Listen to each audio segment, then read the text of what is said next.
ഈ സീസൺ IPL-ലെ 14 മത്സരങ്ങൾ ഇന്നലോടുകൂടി പൂർത്തിയായിരിക്കുമ്പോൾ ഏറ്റവും പുതിയ പോയിന്റ് ടേബിളാണ് ഈ വീഡിയോയിലൂടെ നമ്മൾ കാണാൻ പോകുന്നത്. വീഡിയോയിലേക്ക് കടക്കുന്നതിന് മുൻപായി ഇതുപോലുള്ള കൂടുതൽ IPL വാർത്തകൾക്ക് വേണ്ടി ഈ ചാനൽ മറക്കാതെ സബ്സ്ക്രൈബ് ചെയ്യൂ.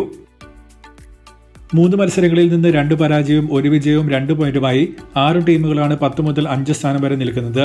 ഇതിൽ കൊൽക്കത്ത, രാജസ്ഥാൻ തുടങ്ങി 10, 9 സ്ഥാനത്ത് നിൽക്കുന്ന 2 ടീമുകൾക്കും റൺ റേറ്റ് വളരെ മോശമാണ്. -1.428, -1.112 എന്നിങ്ങനെയാണ് ഈ 2 ടീമുകളുടെയും റൺ റേറ്റ്. ഹൈദരാബാദ്, ചെന്നൈ എന്നിവരും റൺ റേറ്റിന്റെ കാര്യത്തിൽ അത്ര ഇംപ്രസീവായി തോന്നുന്നില്ല.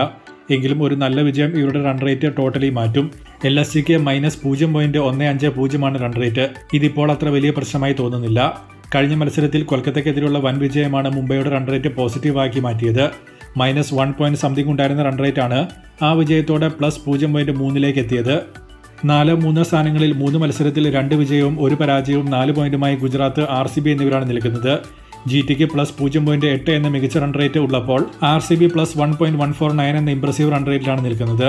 +2 മുകളിലുണ്ടായിരുന്ന RCBയുടെ റൺ റേറ്റ് ആയിരുന്നു ഇന്നലെ 18-ാം ഓവറിൽ ഗുജറാത്ത് വിജയിച്ചതോടെ താഴേക്ക് വന്നത്. 1-ാം സ്ഥാനത്തുണ്ടായിരുന്ന RCBയെ 3-ാം സ്ഥാനത്തേക്ക് എത്തിച്ചതും ഈ റൺ റേറ്റ് മാറ്റം തന്നെയാണ്. 2 മത്സരത്തിൽ 2 വിജയവുമായി ഡൽഹി, പഞ്ചാബ് എന്നിവരാണ് 4 പോയിന്റുമായി 2-1 സ്ഥാനത്ത് നിൽക്കുന്നത്. +1 മുകളിൽ റൺ റേറ്റും ഈ 2 ടീമുകൾക്കുമുണ്ട്.